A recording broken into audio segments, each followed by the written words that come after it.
Hey guys, welcome to JoyScoreLive Special Edition. Yes, we have Kat Haber with us today. She's a TEDxVail expert, produces those shows. She has over 2 billion hits on her programming. And she's also a climate change expert, or climate reality expert. And we want to get her in here, special edition, because she wasn't able to come into the regular programming. She's got lots of business to do up there in LA. I guess, hey Suzanne, I guess she's working with Al Gore right now, mentoring a bunch of kids with Al Gore. Absolutely. The Climate Reality Project, she'll be able to fill us in. But she texted me yesterday saying that California has signed up for using all renewable energies, which is a California, huge that's a big deal. accomplishment. Good job, California. Planet Earth. That's right. Reusables, renewables, everything, recycle, Absolutely. Everything. That's what she's all about. I guess that's part of what she brings. I can't wait to hear what else is going on up there and hear her wonderful advice, given the fact that she spends a lot of her time mentoring people, right? Yeah, she spends quite a bit of time. A lot of people might not realize the TEDxVail talks and TEDx talks. They might see them and not realize the work that goes in, but in having the opportunity to get to know her, she mentors them for about a year before they prepare their speech so that they can have that moment to really share their voice and do it in a way that they're really excited about, and it's impactful. That's really powerful programming. I love watching, just randomly getting on that TEDx station and just sitting there listening to all these smart people talk about all these wonderful things, right? Absolutely, and it definitely improves your well-being by being inspired, educated, excited maybe to do something that you haven't done before. But what do you say? We get her in here. Let's do it. Hey, let's see if we can find Kat. Kat Haber! Yay! Kat Haber in the house, folks. How are you? Welcome. Thank you. Welcome to JoyScoreLive. Wow, you look beautiful. You're like just the perfect accoutrement. She looks like a sunset. She's got sunset colors going on over there.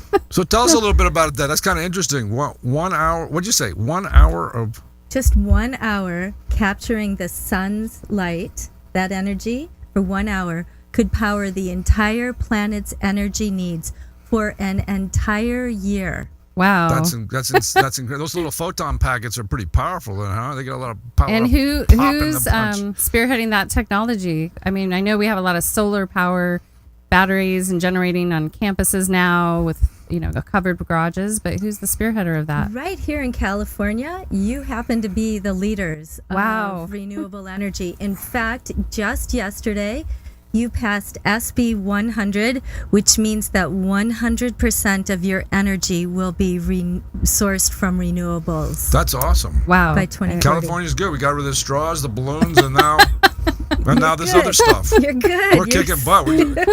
California, we like to pay attention to the details now, don't we? We'll get rid of them straws.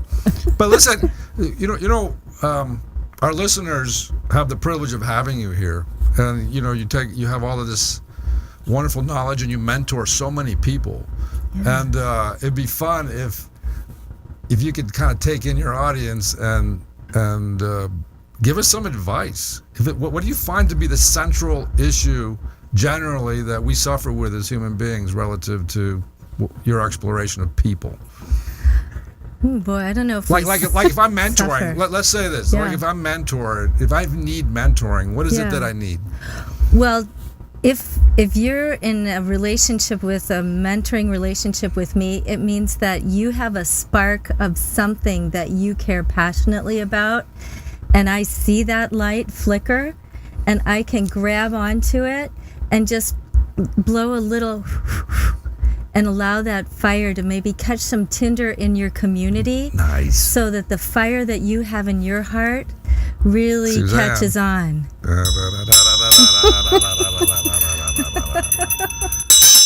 Oh, wow. And now we have like the tambourine or with cymbals. That sounded like.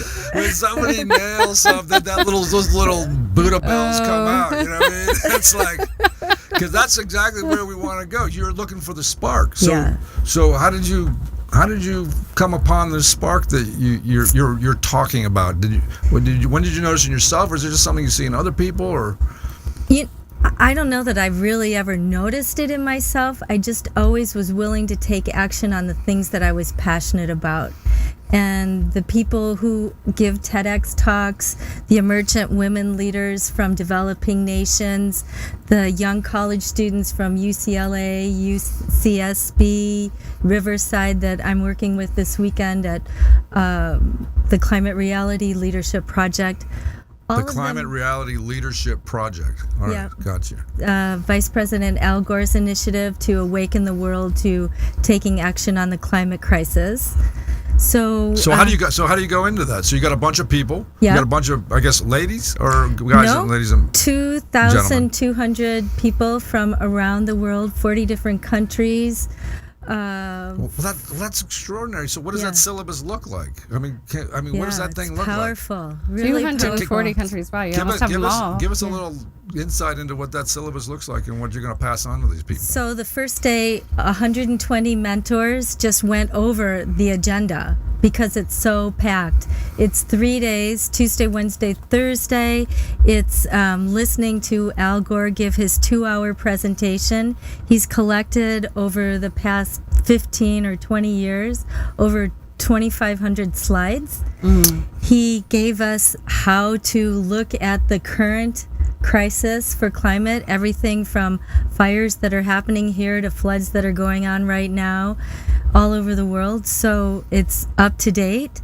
So what are the top 5 things on that syllabus that Gore's got going on there? Well, I just left a very serious panel on fires in California. Your fire chief lost her house. 6 men were killed in the fires. God. Australia and New Zealand are lending us 100 firefighters a year now. Yeah. So the light at the end of that tunnel is what? Those are the downside numbers, but what do we do about that? So what is the call to action? Yeah, we can all do so many different things. It just depends on where we are, where are our spheres of influence. Everyone in America, if you're over 18, you can vote, you can influence your community, you can activate others to vote, you can have those tough conversations with your conservative family or friends. Right. What are they voting for? I mean, what are the initiatives on the table?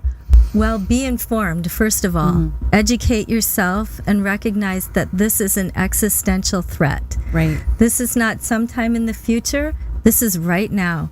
Coming from Alaska, I can list dozens of indicators from glaciers melting, spruce bark beetle, methane tundra releases, ocean acidification, villages falling off into the ocean. Well, that's been going on since the 70s. I mean, the oak trees went out, and the world's been, I guess we're in a state of extinction, basically losing literally thousands of species a day, given the rainforest. True. Now that's rainforest going down. probably overwhelming to some. Yeah. Well, So what are our simple action steps like to get? Well, if it's the vote, I mean, nothing personal against politicians, but these are the slowest moving, most argumentative people on the planet. I don't know. I don't know what is it. Is it a more on our shoulders individually, or do you want to put it on? Is Al saying we need more money to fund certain things federally, or is the responsibility being put on each and every one of us? Or, I mean, how is it? Yeah. There is no us and them anymore. Fundamentally, I believe that it's all about us recognizing that we're all in this together. Absolutely. And not just human beings, but all species have really been sounding alarms for us humans, and we've tended to ignore them. So, is there a bright light at the end of that tunnel? So let's say an ideal circumstance, right? Like, If Al Gore and you had a wish list, what would be like the top 3 things that the globe could do to actually take action? Kind of reverse some of this situation? Build political will for policies that are climate friendly. Engage yourself and your community in doing everything you can on your own, not waiting for those politicians. So if you drive a gas car, what could you do to shift to an electric vehicle? If you drive a car to work, could you bike? Could you walk? Could you live closer? And And the final thing is really understand that I feel like this is more a spiritual and moral crisis than it is anything else, because I feel like we've lost our connection. So let's talk a little bit about that, and knowing you a little bit, like your connection to the indigenous and the indigenous ways. So when we, having had the opportunity to work with different Native American tribes and indigenous tribes in the Amazon, there's a simplicity and there's a deep, deep reverence for the earth that we walk on as a living spiritual organism. Mm-hmm. Yet, some people are like, well, I don't really care. I'm entitled to this, that, or the other, even to a consumption point. So if you can share a little bit from your relationship of the spiritual and Mother Earth, or whatever, however you want to refer to it. So Serving Wild Foundation, which is International Wilderness Conservation, I've had the privilege to be in conversation with many sacred leaders of those indigenous tribes, and they report to us that we really only have about 10 years to figure this out. And I don't know if we will make it through it.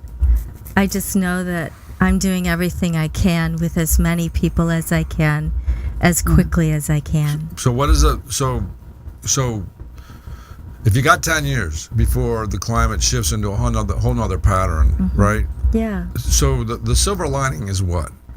The silver lining, the couple of silver linings, correctly? We have technology that's more efficient. We have actually the ingenuity to actually shift these things. So it's really no excuse relative to what we have available to us and what we can apply, correct? We do have some broken human systems here. One of them is our democracy is being hacked by lobbyists and multinational corporations.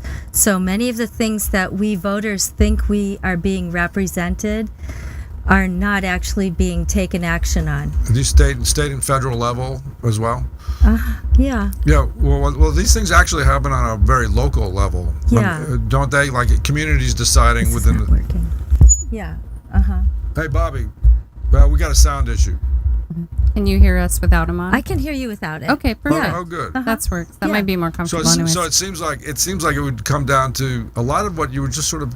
She's talking about sort of a three-tiered problem here. Right. We're out of balance spiritually, which puts us out of contact with the world around us directly. Correct. Right, because we're living in a more inner world. We have a federal government that's more concerned about security than it is about whether we make it through the next 10 years or not, right? Well, our bloated military budget of $700 billion this year might indicate that. Right. Well, that's always been the case with the United States. We've always had an exorbitant military expense.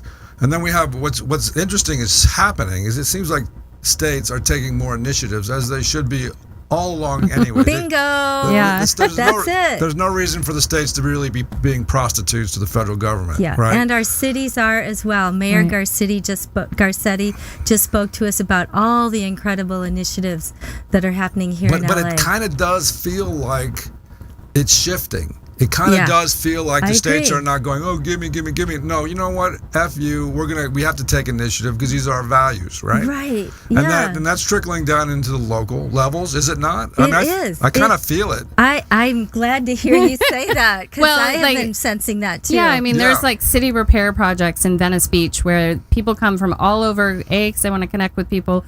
B, they want to do good, and they repair medians because the city can't get to it, so they just do it.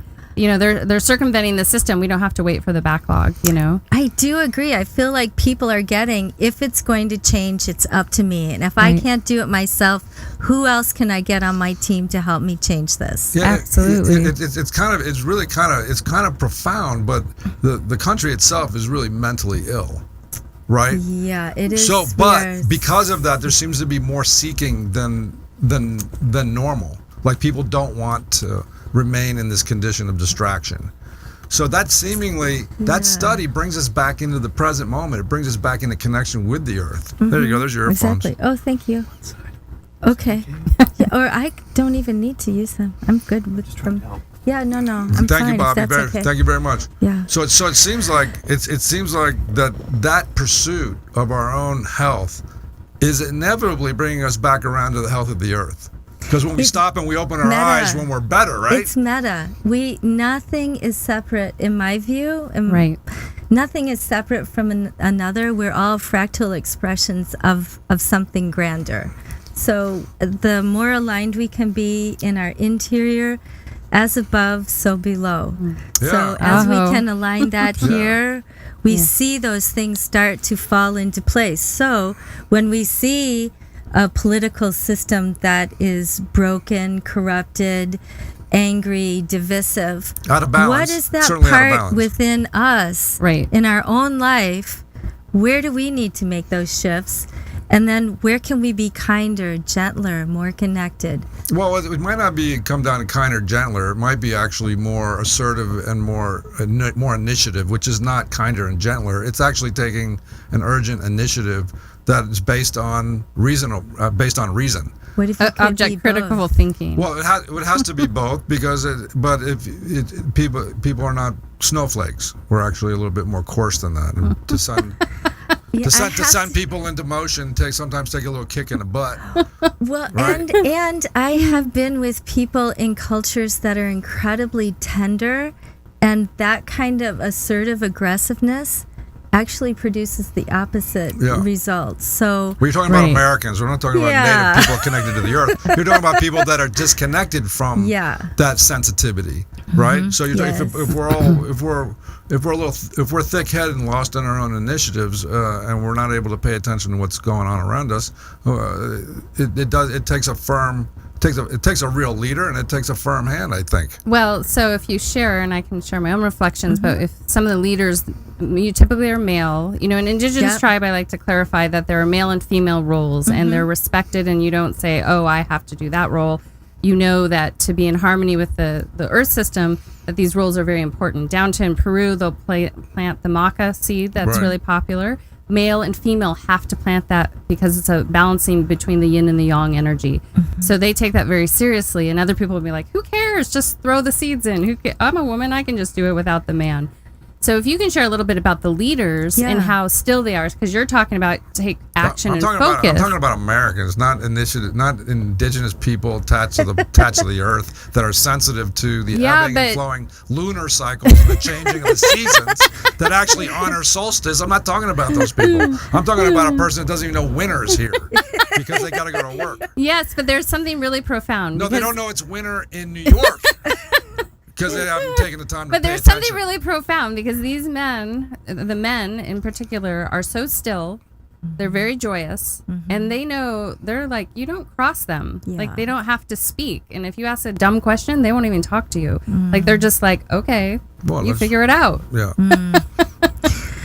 Which is part of the reason I do TEDx Youth. Because that technology, entertainment, and design leadership among young people is so refreshing, so I bet. idealistic, so hopeful that in the midst of these existential crises that I try to take action on every day, I also know that I'm inspiring leaders of the next generation that if and when we survive this next decade, they will be prepared to live a more balanced life than our generation has.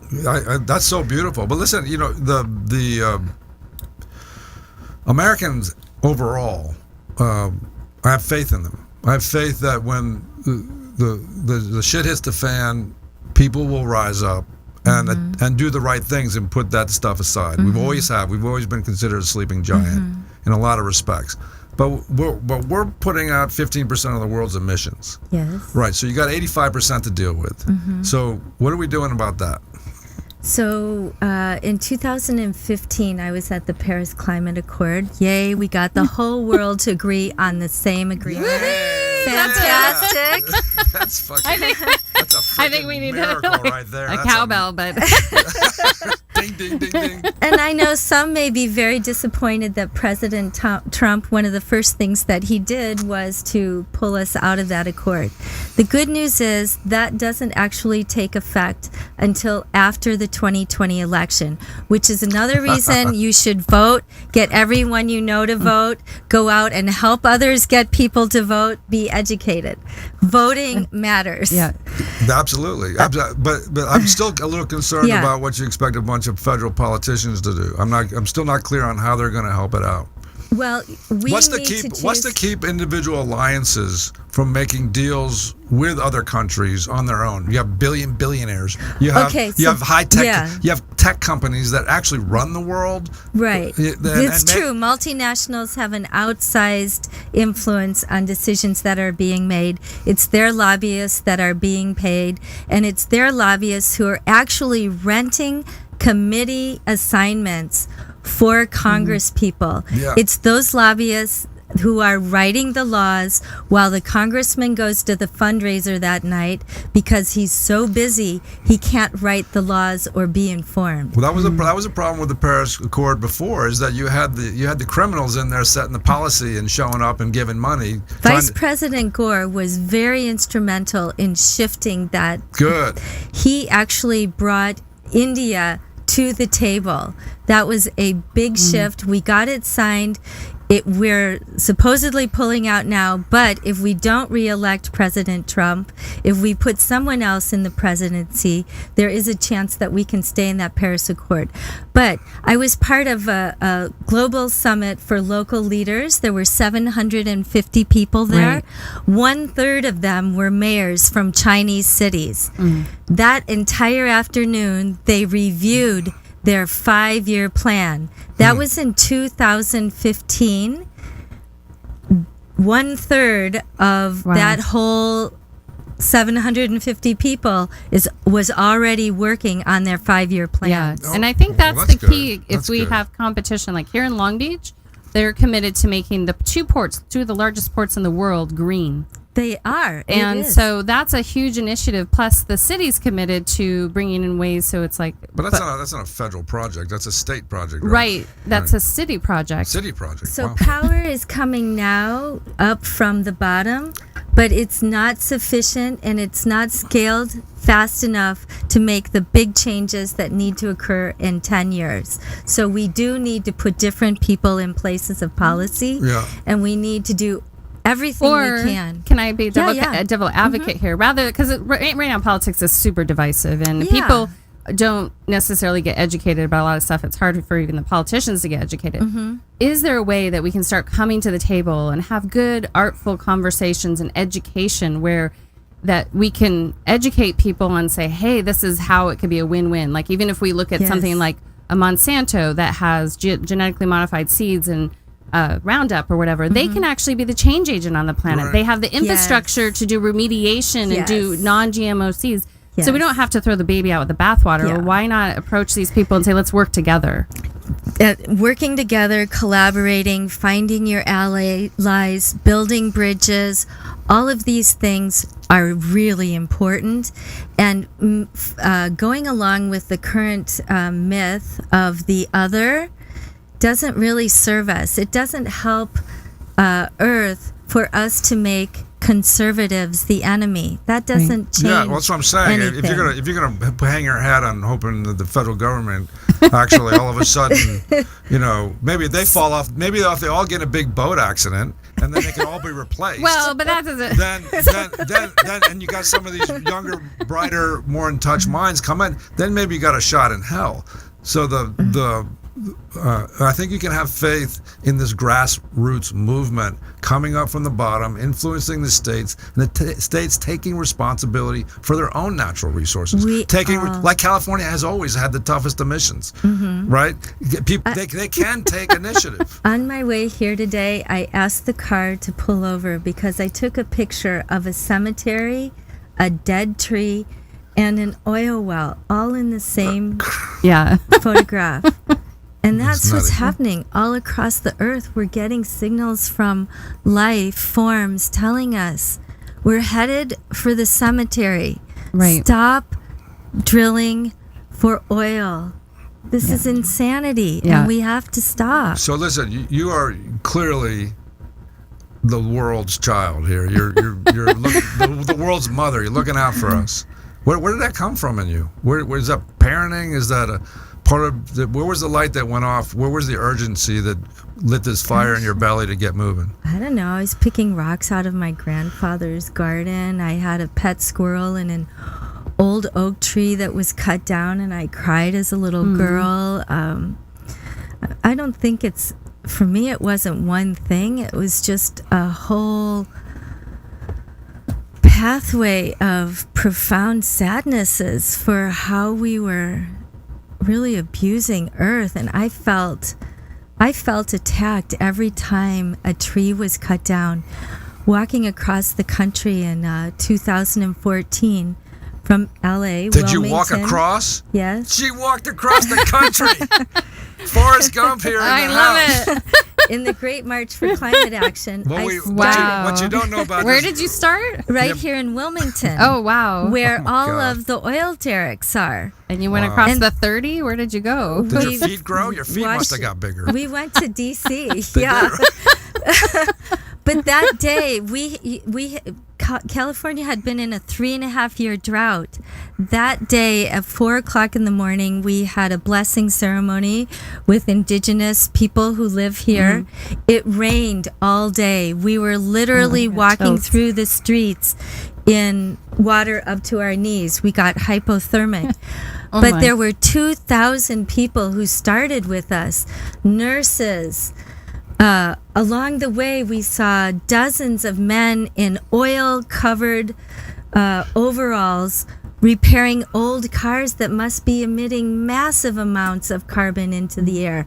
And right behind them, from the street, we could see oil derricks working constantly 24/7. Yeah, so so you feel that walk was actually the major catalyst to help you tune back into the earth and get really proactive about this mission? Was that it? Was that one of it? It's just another. It's like it's not. There's one thing. It's just peaks and valleys listen along to this. the way. So you got a little platform here. Yeah. Little platform. So that's what all of us have to sort of wake up to. Right. So if you can kind of like take a moment and figure out where that transition was, you got time. We'll give you 30 seconds. Do you remember that one just to moment? find it. Just to find it, because all of us have to find it. That's it. All I of us have can't to tell find you. it. Well, maybe you can. If you find that thing in you, because I feel you. I see the light glaze of your eyes when you're describing the climate and the imagery, the juxtaposition of those imageries really moves you, and that's how we generate emotion, is by juxtaposing images. But there had to have been a total, like a moment. Like there was a moment in my life where I decided I was going to do Ironman. Right?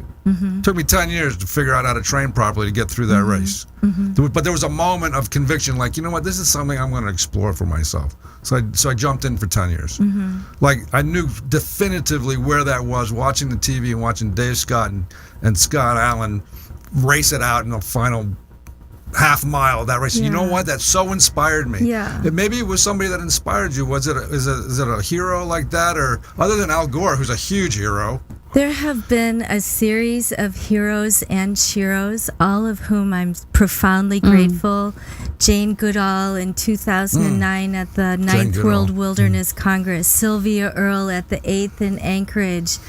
I really feel like it's a series of heartbreaks along the way where I saw nature being trashed, and I just couldn't stand it. It just felt like somebody was taking a knife, sticking it through my heart every time. People got to stand up for what you believe. Nothing better than standing up for Mother Nature, that's for sure. You know what I mean? Absolutely. Nothing better than I'm a that. tree Nothing hugger, a more. literal tree hugger. I love chugging. But we all got to get back out and take a moment and see Yeah. and see what's happening. Look, It's you the know balance. What, you know what aggravated me? You know what gets me going is that I can't look up into the sky and see pure blue. I always see a layer of brown covering the blue. Yeah. No, and there wasn't always like that. Yeah. And so that's a constant reminder. I just look up and I see this layer constantly, no matter where I am. I'm like, wow, that is some serious. So if we bring it simple Carbon things, because emission. if we think about that, like, if everyone took a couple less flights a year, even an active business travel, if millions of business travelers said, I'm going to sit, I'm going to be in my office and I'll be available remotely, but I'm going to forego 4 or 5. Right. That adds up quickly. Yes. Of course, the airlines have to adjust to that, but maybe we don't need as many flights at the end of the day. And look, my mother was tuned into this in the 70s. She was tuned in 73, 4, 5, 6. She was totally tuned in because even living in Minnesota, you could see the climate shifting. Yes. You could question, like, the trees were dying, the subtle, wasn't even that subtle, actually. And so there's been a whole number of generations here that I think have had their fill. But I think how do you take the stigma out of, or how do you empower yourself to perceive things in such a manner to actually make a shift and not lose your lifestyle, or lose something that's been ingrained in your soul by previous generations, or lose something that's being actually put out there by pop culture? How do you, and is it necessary to let that go, or are we at a point where we can maintain this existence as human beings? Because it's becoming now more robots, more things are doing things for us. We're becoming more and more. We're becoming a attached little to bit couch. lazy. Well, We're there's becoming good more. news about AI and big data. They can do things far more efficiently than human brains can plan for. We need to put a price on carbon. They can do that far more effectively than we can analog.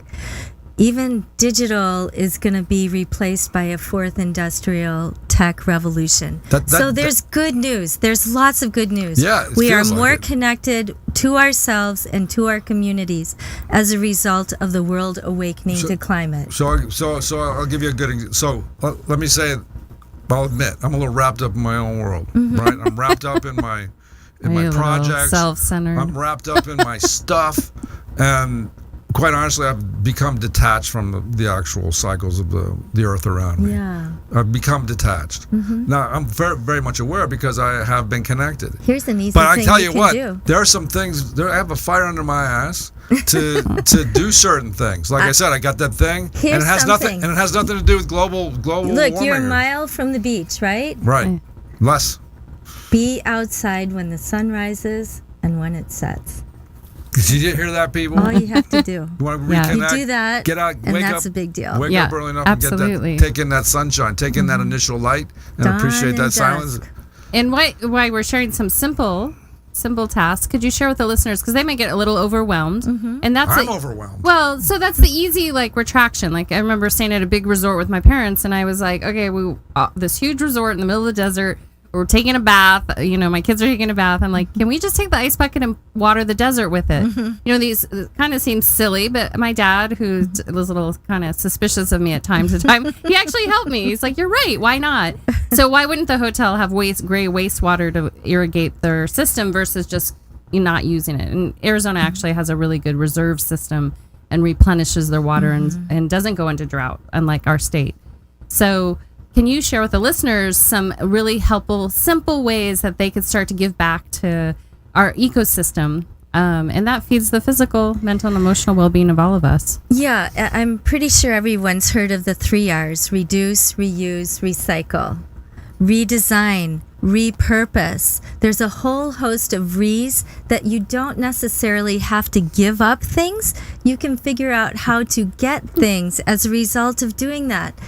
I have a potluck party at my house next Friday, and we're sharing old clothes that we no longer fit into, treasure, jewelry, shoes, gadgets, games, all kinds of things. So that we're using those things as a way of bringing us together.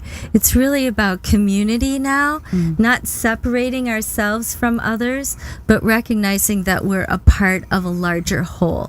This whole breakdown is really very complex. I can't possibly suggest a recipe or a menu for each one of us. Right. But the important thing is that we at least find a place to reconnect and care. not only for ourselves yeah. but for others. Well, that sounds nice. That sounds really pretty coming out of your mouth, but I think there are common denominators. I think there are fundamental things that we all have to grasp before we can take a certain type of an action.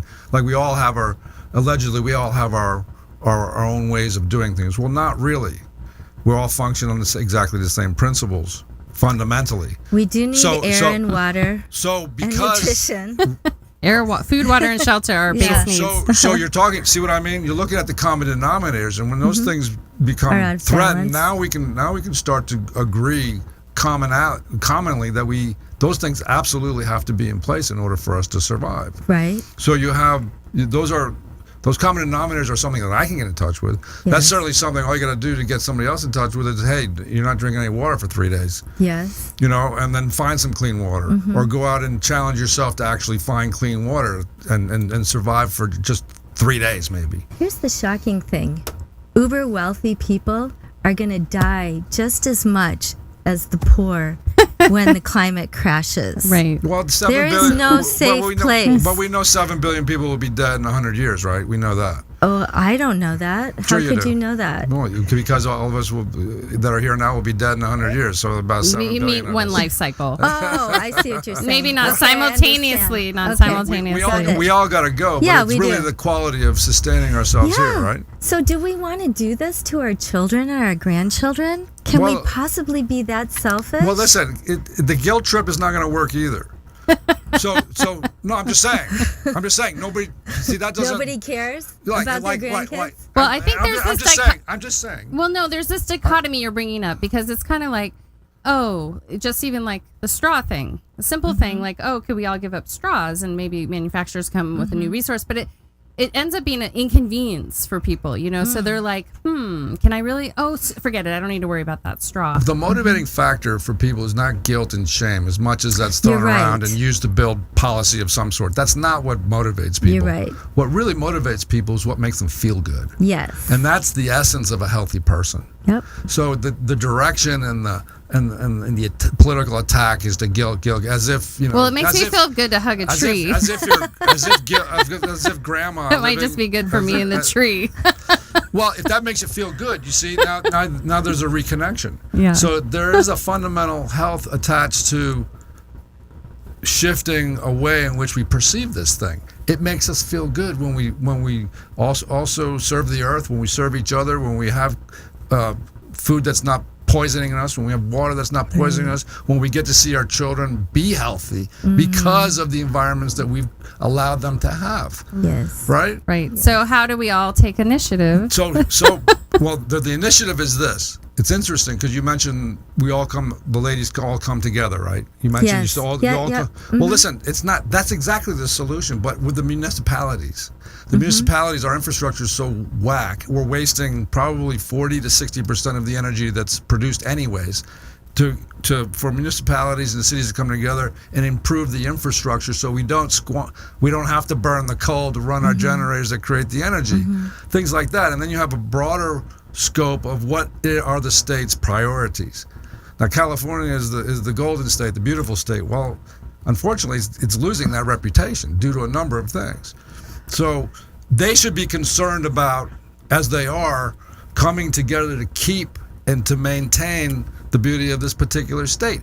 Why? It makes us feel good. It makes those that perceive us feel good. So things get done. Well, more than that, it actually ensures your personal security.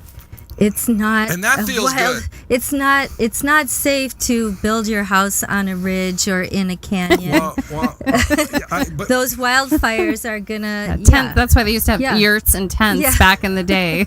Hey, you're the expert. Quick but moving. Once again, that's fear being used as a motivator as opposed to the common sense application. But not really, Thomas. It's not fear. It's being smart. So we need to delineate between fear and smart. Don't ever connect fear with smart. Well, no, but if you're an indigenous person, they're not going to put the tent on the ledge because they're going to feel in it and they're going to know oh, there's going to be a movement in this land. I'm going to move over here. Well, The wisdom prevails. That's intelligence. You see, that for me, that's a different. It's a framework that I think our framers need to take a look at, because we're kind of beating each other up with the guilt trips all the time, and that doesn't inspire anybody. Doesn't that really come to good. entitlement? So really, besides fear and guilt, isn't some of this entitlement? Like, I am entitled to do this, but could you do a little bit less of entitlement? In America, that's a really hard conversation to have, because those who are making the decisions don't feel that they are entitled,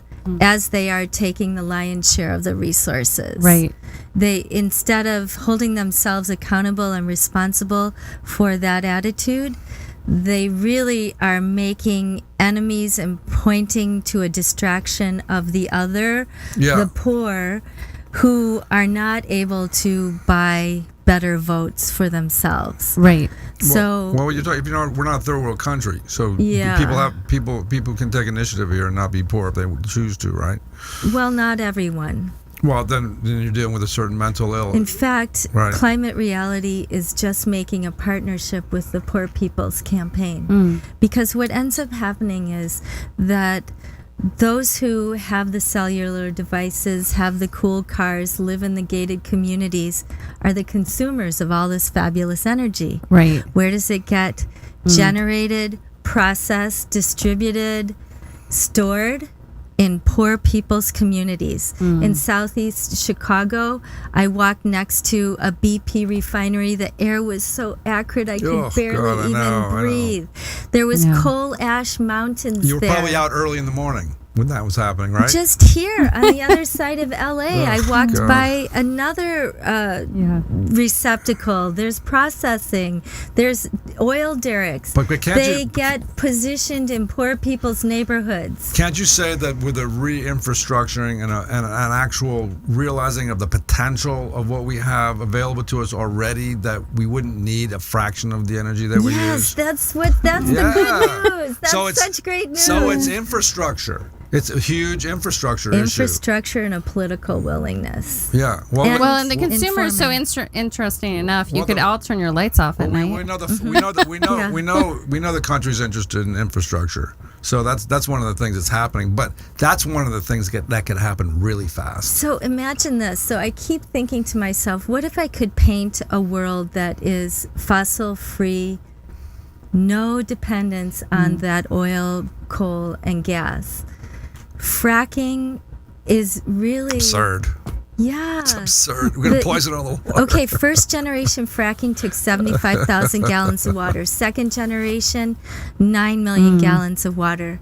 Now, 30 to 50 million gallons of water for third generation frack wells. Without water, there's no life. There you go. The sweet water on the planet is tiny in the hydrological cycle. So water, we really need to take care of our water, protect our water, honor it. The rivers, Los Angeles River has as much of a fall in 51 miles as all of the Mississippi River. There's tremendous power in respecting our water.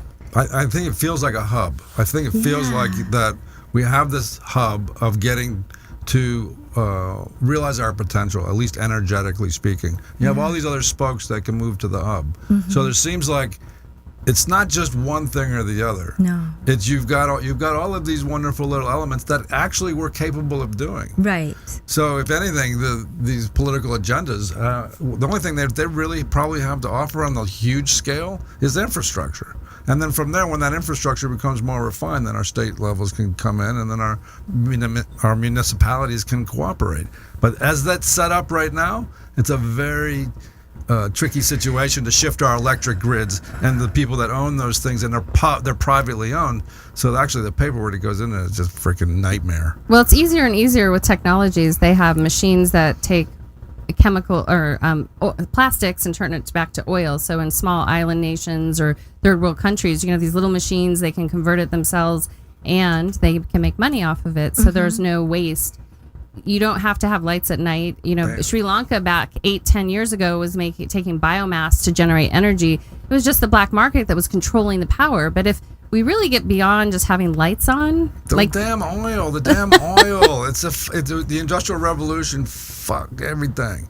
Look what they did with the oil. They wiped out all the whales. Look what they did. They wipe out the stuff to get the oil to light the lamp. Now they're digging up, and now they've dug up so much stuff we can't even see a blue sky. So if we keep the absurdity of it all, the absurdity of the tangible reality of the space that we live in doesn't shift, we're effed. That's right. You got it. in a nutshell. Well, I can tell you one thing. If you've got 200 million unhealthy people taking antidepressants, Which we probably have. yeah, we got. a I know lot. we've got. So I saw some number, 80 million women on them, and another 30, 40 million men on them, or something like that. God knows how many kids we got on them. The point is that they won't be able to see or get in touch with the nuanced reality of a healthy planet because why? Their own planet is messed up. Be clear, first of all. Be clear. What are the things that are altering your reality? And then just be clear. Mental health relative to our ability to address these issues is also one of those spokes that goes into the hub. Yes. I rarely hear that connected to a solution to being able to see clearly and make good choices that would actually affect the planet positively. It's very important. We don't serve alcohol at this kind of an experience. I don't serve alcohol at TEDx Youth at Vail because I want people to be thinking clearly. It's a very complicated time to be alive on the planet, and it's going to take all of us all the time doing everything we can as quickly as possible. How can we get those ideas out there? How can we connect to as many as quickly as possible? The solutions are there. We lack the will and willingness to connect them. Hey, let me counter you. I think we have the will and the willingness as our eyes begin to clear and we get to see actually what's going on around us. Yeah, the veil is lifting. And I think in so many places. I think it really is, and that's a good pun on you, TEDxVail. Lift the TEDxVail. Lift that TEDxVail, baby. You need to have the blue star Kachina there. He's the one that drops the veil. At Vail. Well, Kat Haber, I mean, wow. I mean, have anything? I mean, I feel like I'm inspired to take another look and to take myself away from my busy-bodied mindsets of imaginary stories and actually, tell the stories, shift the creative impetus to like right now I'm writing a surfing script, and I have a mountain climbing script, and it has to do with these wonderful elements that we use and appreciate. And even within the creators in Hollywood, they can shine lights within the context to raise consciousness within the works that they do. It doesn't have to be all doom G.I. and gloom Joe. or guilt-ridden placement. We can all do our part. You know. So, Kat, you're about to share. There's three things. I see it. Three things I didn't say that I feel like I should. One is we need to account differently for the way that we punish the commons for the pollution of the private companies.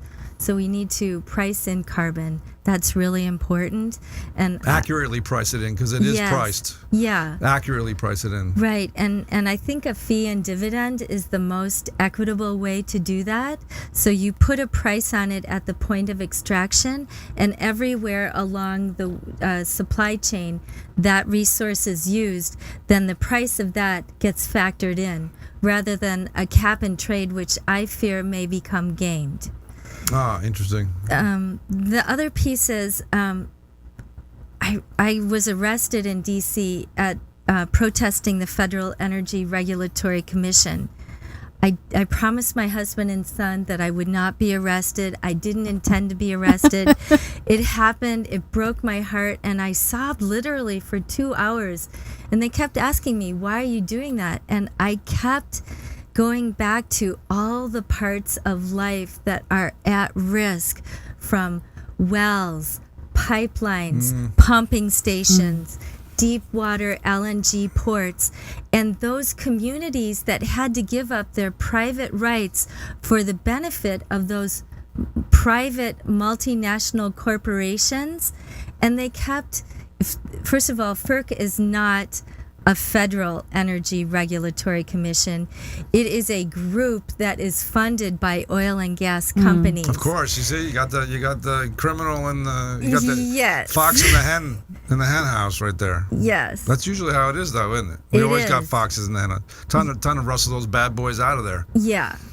And from that, though, it was quite enlightening and gave me compassion for the people who were protesting at Standing Rock, because they were taking a stand for the water, opposing the pipeline and the spillage that will happen. We have hundreds of spills in Alaska every year. They want to build a 700-mile long pipeline to carry Yeah.